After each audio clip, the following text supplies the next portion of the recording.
Let's just say a few words about the landmark that we've reached tonight in our sphere, in our journey to Shavuos.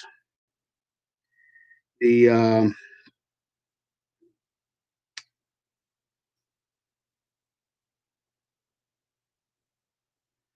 Sorry, if I'm a little bit quiet and contemplative, I just read a piece of heresy that made my blood boil about someone questioning the authenticity of Kabbalah in general and the Sefer Azor in particular. Terrible, arrogant, but it's an old the old heretical talking points of 200 years ago, just always being recycled. Just at least the people who originally pointed out these heresies had some yeshiva background, at least did it in a way that was quasi-academic. People of today are just repeated in a shallow way that's even much worse than the way these talking points originally put forth. And I look forward to, issuing on Lag BaOmer, whether in writing or at least orally, arguments about the authenticity of the Zohar, in particular, in the covered of Shem by Yochai, and some ideas about Kabbalah in general. I'll make sure to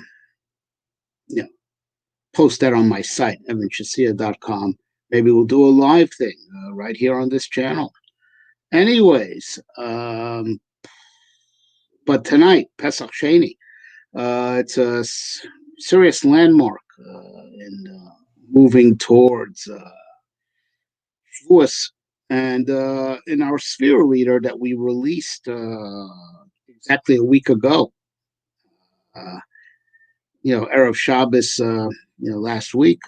So we have an entry on Pesach Sheni, and I'll just recap the main points. As we know, back in the time when we had a Beis HaMikdash, we had a Korban Pesach. So Pesach Sheni was the makeup for a person who legitimately missed it. He didn't miss it on purpose. He couldn't get to Yerushalayim on time, or he was tameh, he was impure.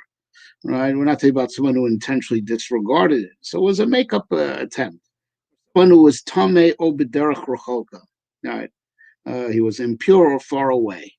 So what this implies, the makeup means now he's no longer impure. Now he's no longer far away. So it's called that we've gotten close. We've attained a certain level of purity that if initially we were far away, right, now we're close. Right? If we were initially impure, now we're pure.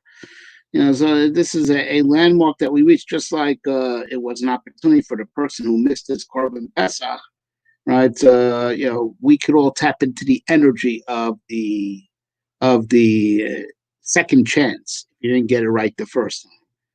Not just the second chance, but look at the tikkun that was done. He was tamei over he was impure far away. Now implying that now he's pure and now he's no longer far away. And this day is the first day of the counting of the sphere of Hod, the meat of Aaron HaKohen. As like we say in the reader, I don't want to spoil it for anyone.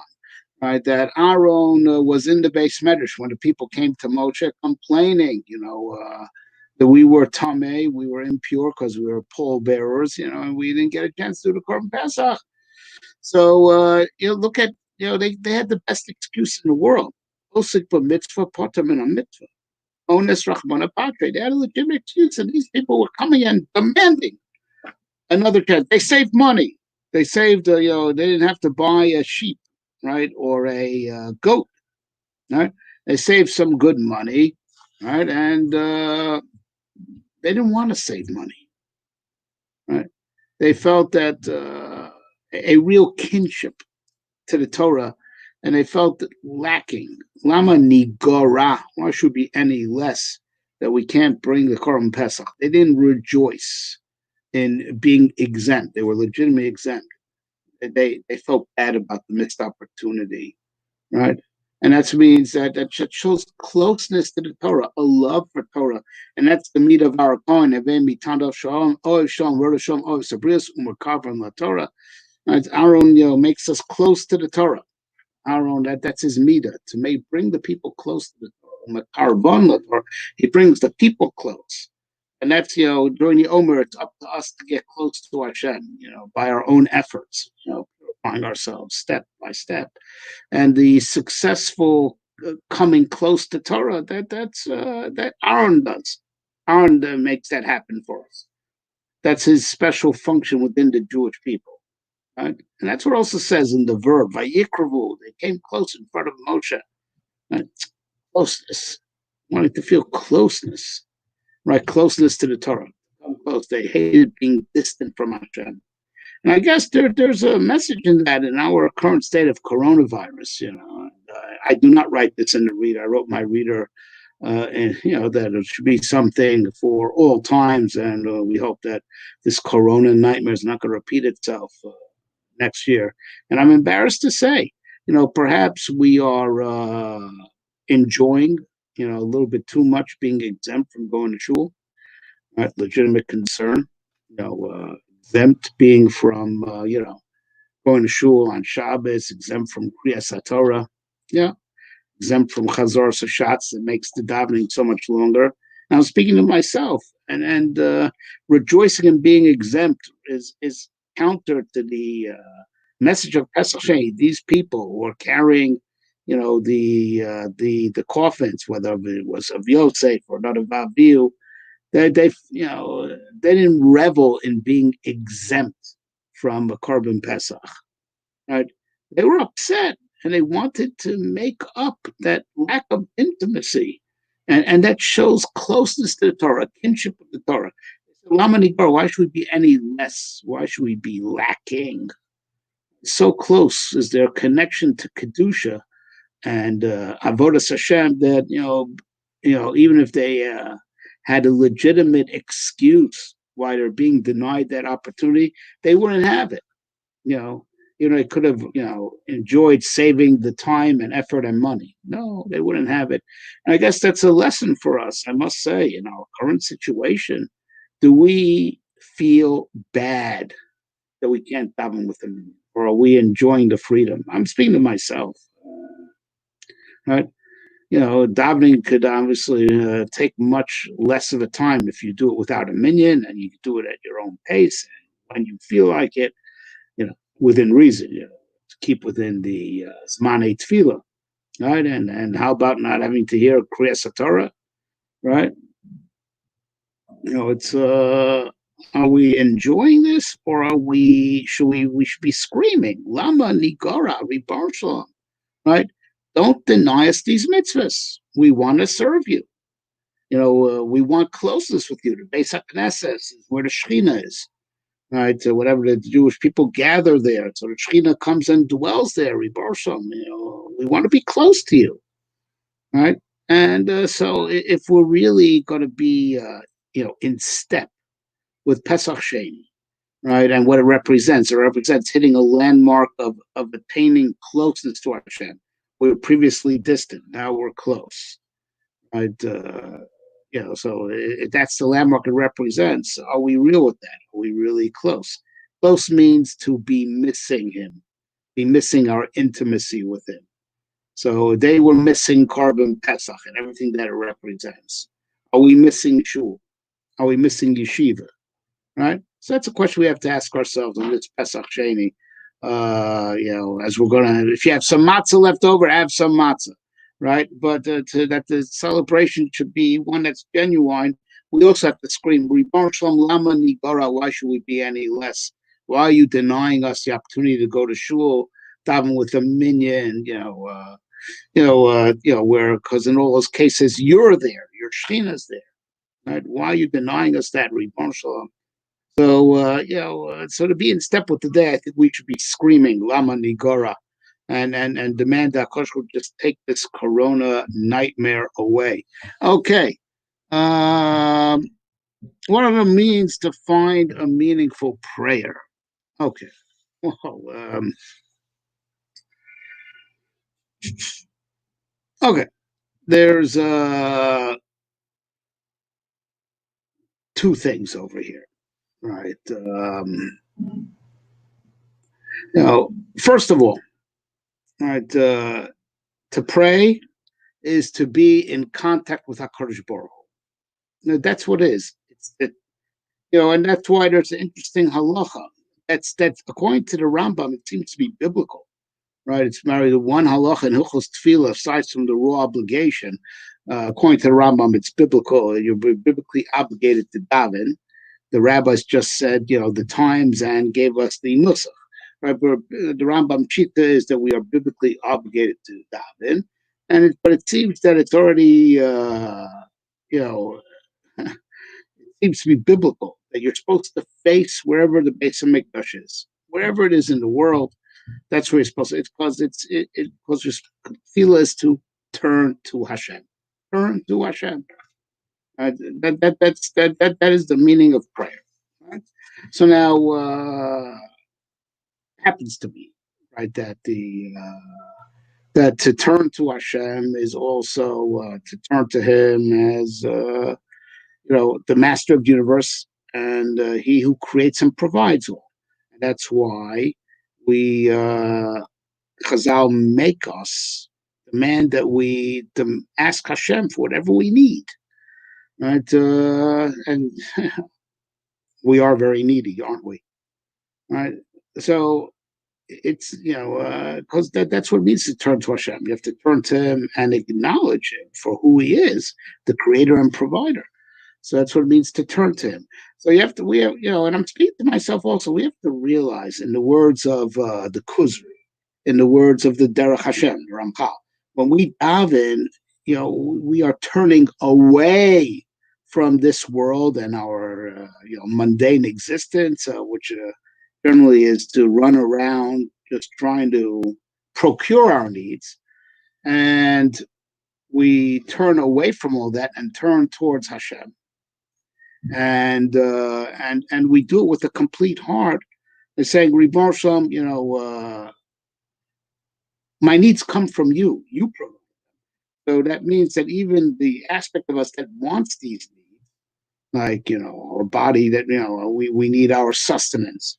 We need our food. We need our drink. We need our health. We need, right?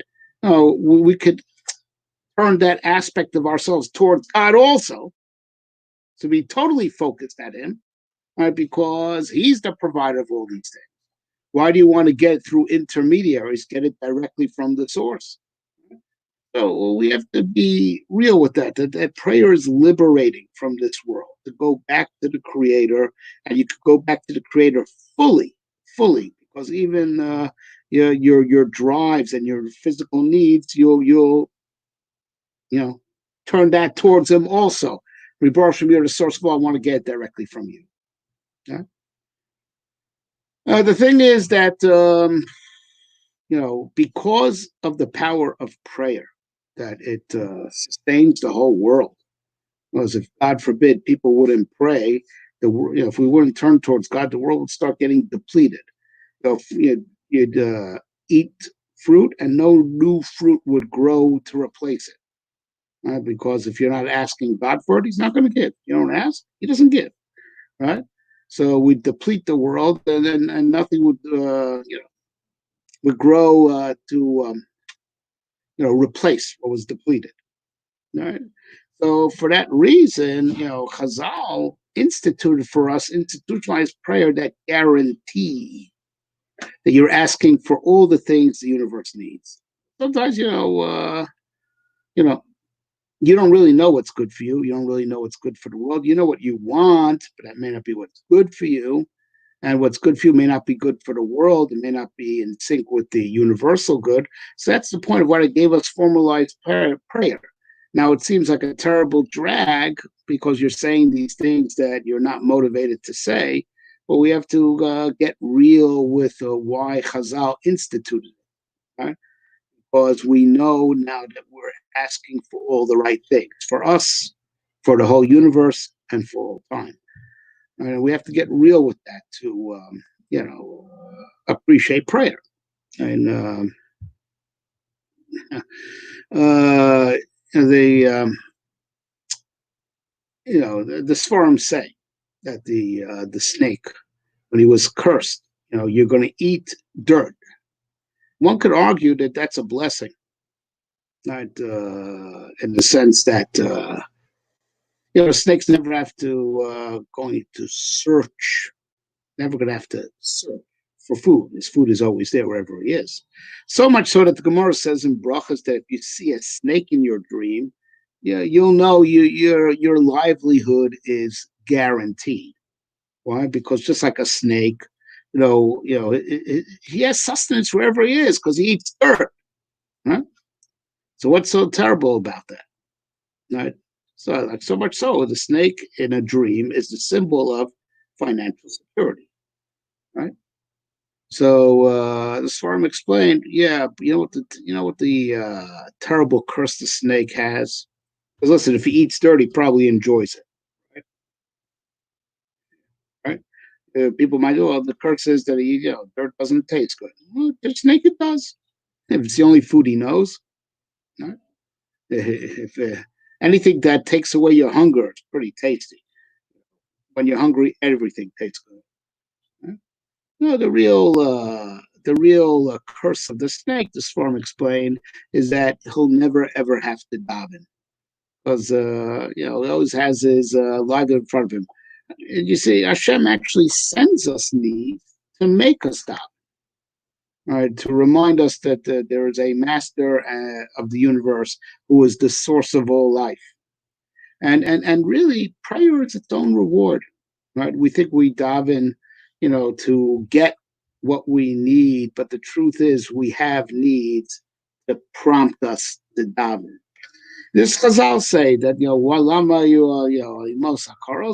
why were our forefathers barren? Abraham, Abraham and Sarah couldn't have a kid. Yitzhak and Rivka initially couldn't have kids. Rachel was also had fertility problems. Akash wants to hear our prayers. He wants the connection. He wants us to turn towards him. So he sends us needs to make us pray. It's not that we pray to get our needs. He sends us needs to make us pray. Prayer is really its own reward. If a person would have everything he needs, he should still pray. The snake will never have any inclination to pray because he rebelled against God in the first place. He doesn't have a natural inclination to pray. He doesn't have anything that would stimulate him to pray because he always has his food right in front of him. But we have to think bigger, and I'm speaking to myself, to realize prayer is its own reward. A person should pray if he has everything that he needs because it's just a wonderful experience. To turn away, that's why there's the halacha of facing Eretz Yisrael. If you're in Eretz Yisrael, facing because it represents turning your back on the mundane physical life and for a short while being together with Hashem, being spiritual. That's also what the walking 3 steps into Shemona Esrei represents. You're walking into a different dimension, right? And when you take those 3 steps back, you're coming back to earth. And the function of everything that we daven,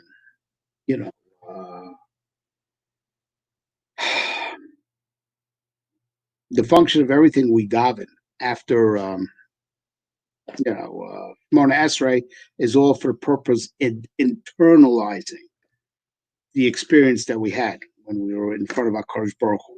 And especially if we brought down blessing for the world, we have to work on Kabbalas HaShefa and having all that sustenance and all that renewed energy properly absorbed. Okay. Okay. Have I sufficiently addressed your question? No matter how much we philosophically explain, the Yetzer Hara will still, because it's work. It's work, and I myself, I still need to work on this. I'm also very far away from finding time in prayer, so I know the philosophy of it, but to be real with it, there's some work you have to. It's an acquired taste. A person knows that dry red wine is good, right? Quality, good bottle of dry red, which is a few years old from but I've yet to meet the kid that tastes it for the first time and goes, yum. Right? So, even though intellectually, it must be good because people spend a lot of money on it and connoisseurs swirl it around. You can know something is good and something's right, but to get your biochemistry, your emotions to get along with it, that's work. That's work. That's the work of acquiring a taste. And just like you make a decision, this is a quality product, and I should acquire a taste for it. And if I don't appreciate it's a shortcoming in me, same thing with prayer.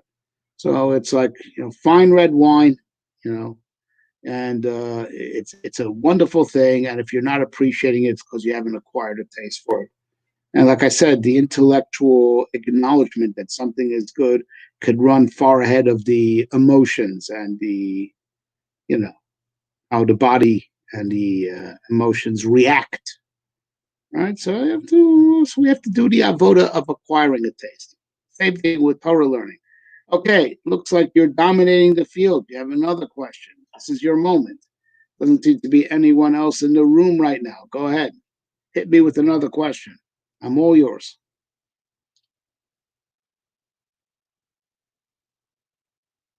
Come on.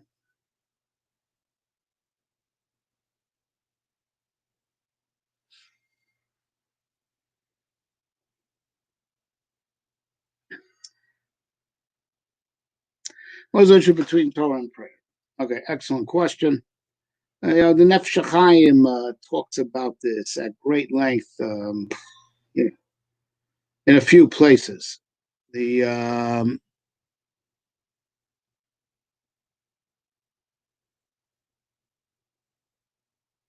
okay, the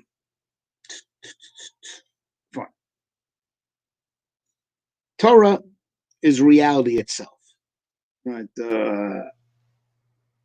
Akash Baruch Hu, the first thing that he created when he created the world was he first projected the Torah. Right? The Torah is reality itself. Yeah, I'm sure you've heard the concept that Torah is the blueprint of reality. Right? I'm sure you've heard that idea, right? But it's more than the blueprint. It's like the skeleton of reality. It's even more than that. I mean, Torah has multiple relationships with reality, but the bottom line is that Torah is reality itself, right? And in Chochmas HaKabbalah, we try to correlate, what aspects of the universe correspond to what aspects of the mitzvahs of the Torah, and showing how the universe runs is all, the whole Torah is really what's running the world. Torah is the will of God. We say the will of God runs the world. The Torah, runs the world. And indeed, when Hashem gave us the Torah, so the Torah is ours also. So it's like we're partners with God in running the world. And really, it's the mitzvahs of the Torah. It's because the mitzvahs come from the Torah that the mitzvahs really alter reality. So Torah is reality itself. And that's why Talmud Torah connected Kulam, right? Talmud Torah, is parallel to all the mitzvahs together. The Yerushalmi on that statement says, Kol mitzvahs kulam elam megias l'davar hachamid. All the mitzvahs combined are not as big as one word of Torah. Torah is reality itself, right? But and Torah learning is supreme, and therefore the Nefesh Chaim that we mentioned before, the same Nefesh Chaim says that if the same Nefesh Chaim that says if you wouldn't pray, right, the world would get depleted, okay? Because what makes stuff regenerate, is our praying for it. And also in the micro, every time we make a bracha on something that we consume, that bracha is what's going to ensure that something will grow in its stead, right? Torah is much more fundamental. Says the Nefesh Chaim, I think it's in Shar Dalit, right? Theoretically, if God forbid, there'll be zero Torah learning in the world at any given moment. Zero Torah learning, right? The world would cease to exist, right? It would disappear because Torah is reality itself. And once God gave the Torah to the Jewish people, so now reality is totally in the Torah learning of the Jewish people.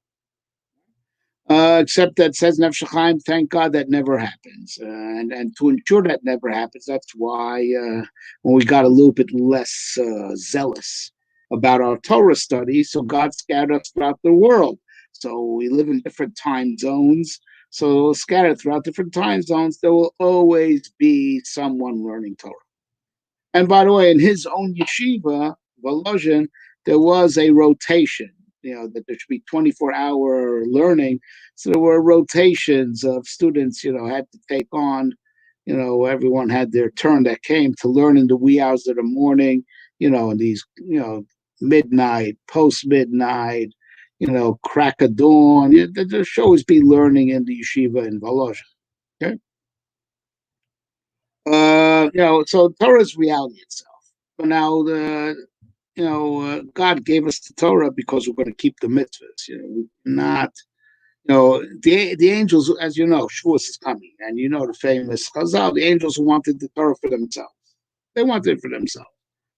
And we got the Torah because we keep mitzvahs, because the Baruch Hu wanted the Torah implemented, not just intellectually, but also put into action, right? So, and therefore, amongst the mitzvahs that we have are tefillah, right?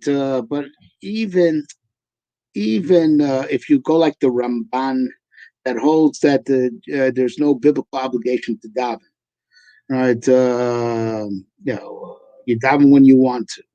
It's a Jewish value, but it's not obligatory. It's only rabbinic that's obligatory, even according to him. But as the Ramchal writes in the Das Tvunas Chelik Sheni, right? Really, all mitzvahs are a form of prayer. There's a verbal prayer, and there's you do a mitzvah and you get a response from Hashem. So Torah is reality itself, but then even within reality, like we said, the tree could exist, but it's not going to replenish itself. Right? So without Torah, everything disappears. With Torah, things are there, but it's not optimal until we do our mitzvahs and do our prayer. Right? Now, indeed, those who are engaged in full-time Torah study, it can have some loopholes in their prayers that people who are not engaged in full-time Torah study can. There's a chazal, there's some tanoim, daven only once every 30 days, right? So you have to daven because, you can't ignore the mitzvahs, because that's always why we got the Torah, on condition that we keep the mitzvahs. But as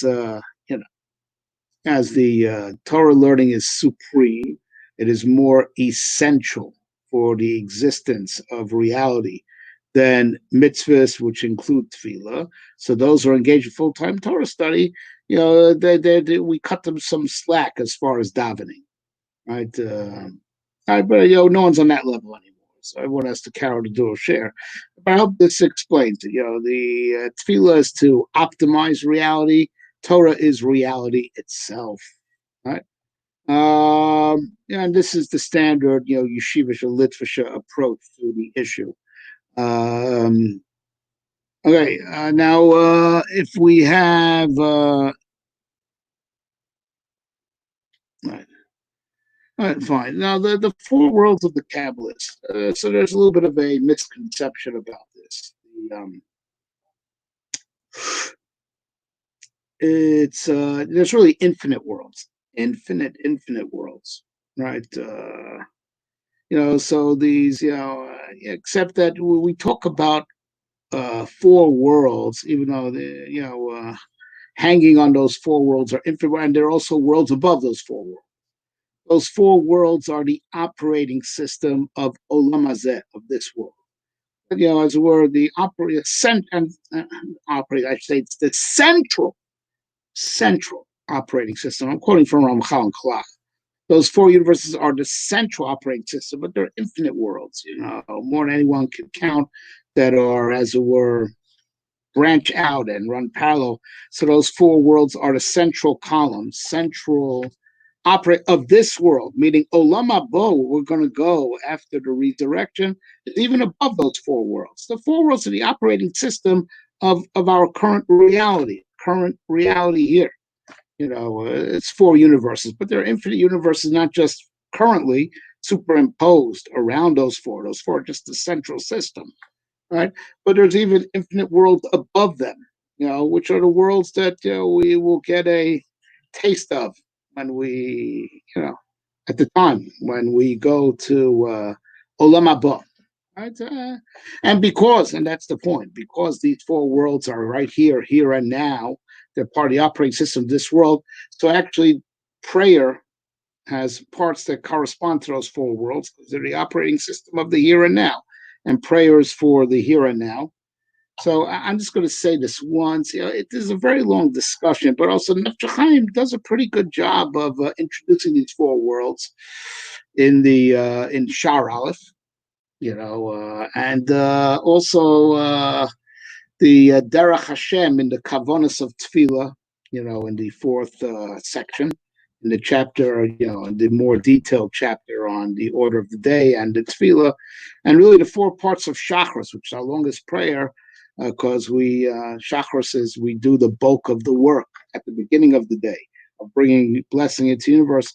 The four parts of Shachris parallel the four worlds, Korbanos, Olam Asiya, the world of activity, which is where the physical realm is, even though the Olam Asiya includes even more than our physical earth, but it's called the world of activity, and it includes our physical world.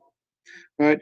Then there's the Olam Hayetzira, which is the main level of angels, even though there seems to be spiritual creatures that belong to the other worlds also, but it's a main place of where we call angels, main angelic level. Yetzirah, the world of formation. So Psukkah de Zimra is parallel to that level. So we're ascending, as it were. As we say, goes back to the original question. So we should have to view prayer as ascending towards the spiritual. So even if our body has to stay on earth, but our spirit is rising, rising from to the world of activity, and then rising from the world of activity, of Asiya to Yetzira. And just like the angels sing praises, so Psukim is the Psukim of praise. In Kriya Shema, and the brachas surrounding it, we're in Olam Abriya, which is where that's the dimension that's parallel to the thing called the divine throne. And that's where, as it were, creation separate from God begins, right? And that's why in the first bracha of Kriya Shema, we talk about creation, Bria, and everything that exists, right? And then we end off with the Jewish people, because the Jewish people is the highest thing that exists, because our Shorosh HaNeshama is above everything. And then there's Shmars, which is Atzilus, to be the world of magic. We're standing in, like we say, take those 3 steps. You're standing in front of God. You're directly in front of the King. It's like you've gone beyond the world that he created. You're in front of the pure divine majesty. And like we said, everything after Shemona Esrei is about bringing things back down, pulling the Shefa back down, right? So, Tachanun is to negate ourselves, that, because we're carrying more than what we're worthy of. That's also why we repent. We do, the vidui, to be worthy, to attempt to be worthy of all the energy we want to bring down with us, right? And then we go everything in reverse. We have if you go in Nusach Sfar, it's easier to explain. So we just, in Uval Etzion, we have the Kedusha that the angels say, parallel to Kedusha angels say, that we mentioned in Kriya Shema. So we are going down back to the level that was parallel to where we were in Shema. Shir Shal Yom is Tehillim, Psukkah de Zimra, right? So it's going back to the level of Psukkah de Zimra. Ein Kelokenu with Peter Maktor says, it's also one of the korbanos, so it's going back down to Asiya. And then Oleinu is to Karnei Hashem over everything. But I'm just scratching the surface. You have to do a great deal of study. Like I said, the Derech Hashem is a better place to start. It's easier, more straightforward, and no Kabbalistic jargon, as opposed to Nefesh Chaim. But these things that you ask, you'll find the Derech Hashem, particularly in the chapter on Tefillah. You'll find everything I said more spelled out, and then also Nefesh Chaim, Shar Alf, and Shar Beis, for a complete discussion of what we discussed. All right, now Lag BaOmer, I don't think, Lag BaOmer is not very recent. Maybe in America, back in the days of the Ari and the Beis Yosef, these people went and they were very serious about it. Israelis, even secular Israelis, have the tradition. Even secular Israelis who just grew up in northern Israel, they camp out a whole week before Lag Bomer. This is very, very serious. I don't know. It's in Tzfat, in the areas around Miron, the Kabbalists, they took it very seriously. It's brought down Kisvei Ari. So we're going back, the 1500s. You say, what was it before that? Listen, even before that, there weren't that many Jews in Israel. You know, uh, certainly not in northern Israel. The Rambani, I mean, I think he lived in Yerushalayim. It was a very small community in Israel. For it, the community got a tremendous influx from the Spanish expulsion. They moved east, from Spain, to Turkey and to Eretz Yisrael. Got a very strong influx over there, and that's why all these, all the many of the Mekubalim, and the all stars lived there. All had, Arabic, not Moorish, and Spanish names like Cordovero from Cordova, right? And Moshe Cordovero. And so it's nothing recent. It's ever since that area of Israel had a resurgence of population from the exile from Spain, which is the 1500s. Lag Bomer was a big deal back then, and has been ever since. And I imagine prior to that, even before Jews went back to Israel, the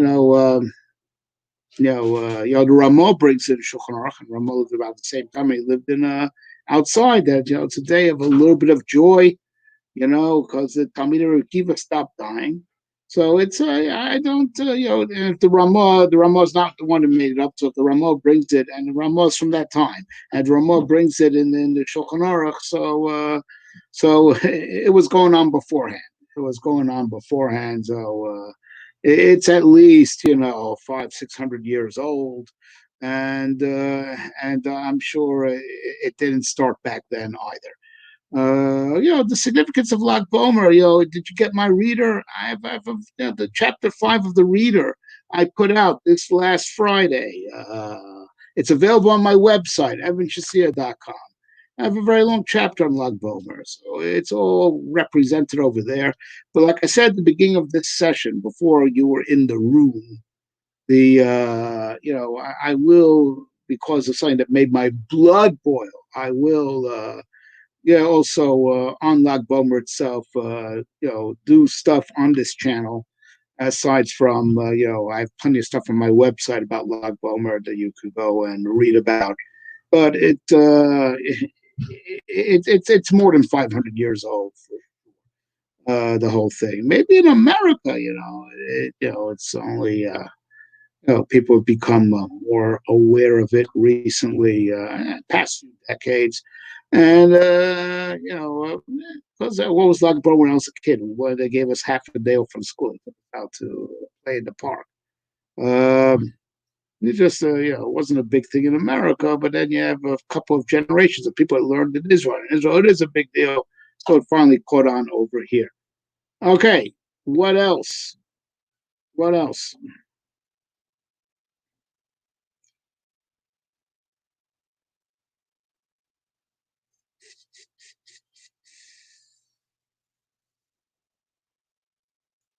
Slow night tonight. Um,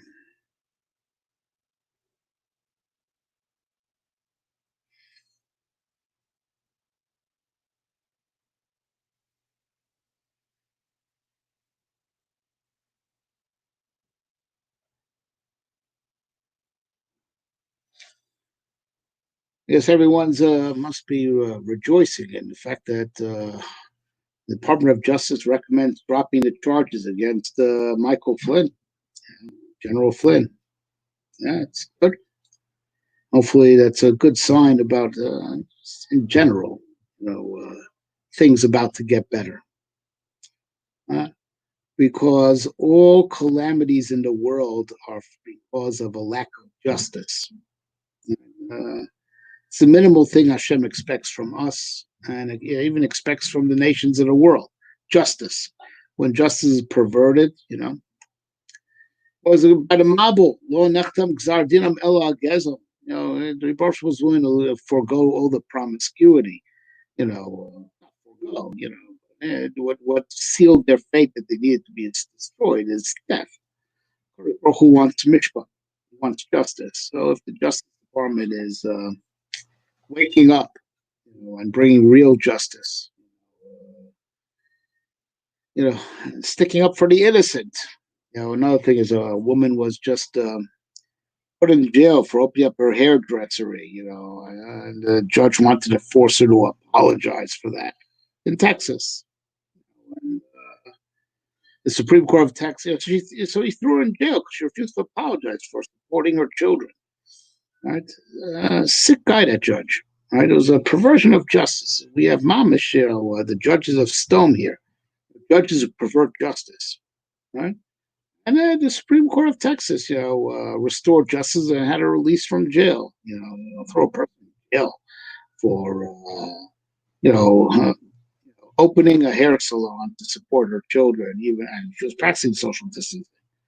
All right, so maybe this awakening of justice is a good sign, because all the main thing that brings calamity to the world is the perversion of justice.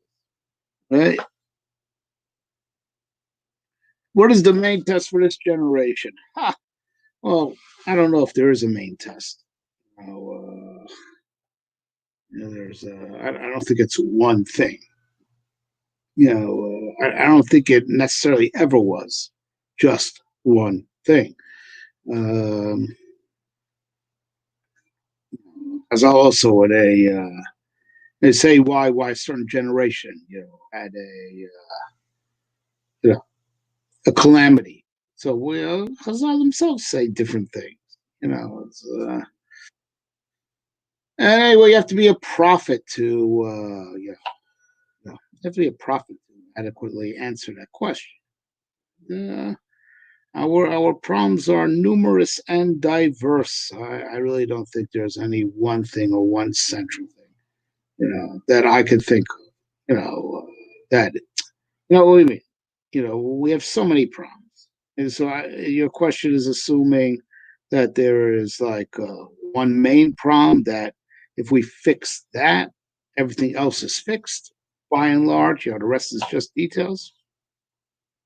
I don't see that. I don't see that.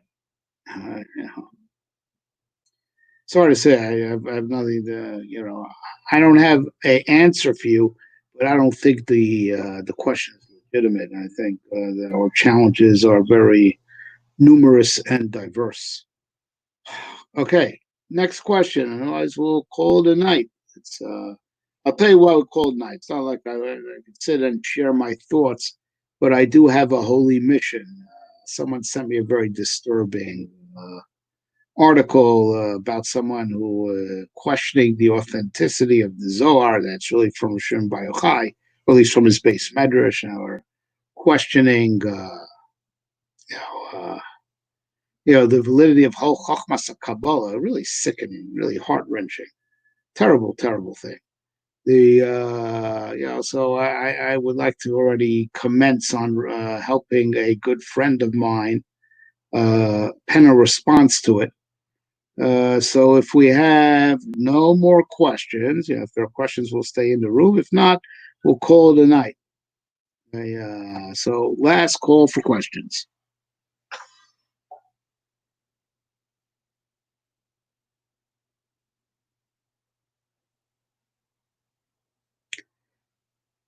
Okay, 3, 2, 1. Okay, that's it. So I will, listen. Tonight's Pesach Sheni, so we're supposed to start feeling closer to Torah, really on the journey. Feel that we're getting close.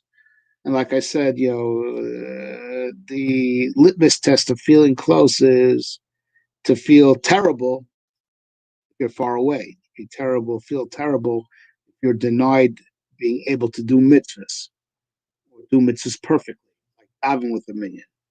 Feel the closeness of the Shekhinah, by being in shul or being in the yeshiva.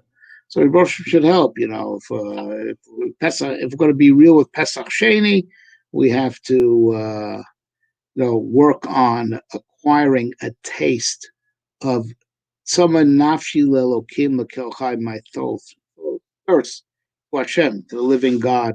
We have to acquire a taste of closeness to Hashem, because that's what Pesach Sheni represents, that he who was far away has now gotten close. He was too far away to bring his first Korban Pesach.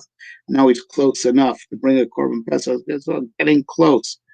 We don't feel any closer. Oof, that's bad.